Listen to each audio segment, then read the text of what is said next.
Hi friends, இன்றைக்கி சூப்பரான chutney recipe தான் பண்ண போகிறோம். 2 தக்காளி, 4 வெங்காயம், பச்சை மிளகாய் கட் பண்ணி வச்சுருக்கேன், இஞ்சி பூண்டு எடுத்து வச்சுருக்கேன், பீன்ஸ் கொஞ்சம் கட் பண்ணி வச்சுருக்கோம் 1 கப்பு. இது தாங்க சட்னி செய்ய போகிறோம். உங்கள் வீட்டு குட்டீஸ் சாப்பிடாத குட்டீஸ் கூட இந்த மாதிரி சட்னி செஞ்சு கொடுங்க, சூப்பராக சாப்பிடுவாங்க. வாங்க எப்படி செய்யலான்னு பார்க்கலாம். அடுப்பு பற்றடிச்சாச்சுங்க. எண்ணெய் ஊற்றி எண்ணெய் சூடாகிடுச்சு.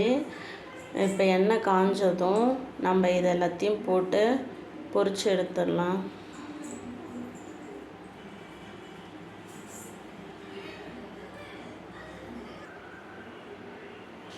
எண்ணெய் சூடாகிடுச்சு. மிளகாய் போட்டு நல்லா வறுத்து எடுத்துடலாம். இப்போ வெங்காயம், இஞ்சி பூண்டு இது எல்லாத்தையும் போட்டு நல்லா வதக்கி எடுத்துக்கலாம். இப்போ வெங்காயம் நல்லா வதங்கிடுச்சுங்க. இது கூட 2 தக்காளி கட் பண்ணி வச்சுருக்கோம், அதையும் போட்டு நல்லா வதக்கி எடுத்துடலாம். இந்த சட்னி எங்கள் அத்தை செஞ்சு கொடுத்தாங்க, ரொம்ப சூப்பராக இருந்துச்சு. அது கூட கொஞ்சம் பிங்க் சால்ட்டு சேர்த்துக்கலாம். பாருங்கள், நல்லா தக்காளி இந்த தோலெல்லாம் சுருங்கி வந்துருச்சு. இது கூட கட் பண்ணி வச்சுருக்கிற பீன்ஸை நம்ம சேர்த்துக்கலாம். நல்லா வதக்கி எடுத்துக்கலாம். நல்லா பச்சை வாசம் போகிற அளவுக்கு நல்லா வதக்கி எடுத்தாச்சு.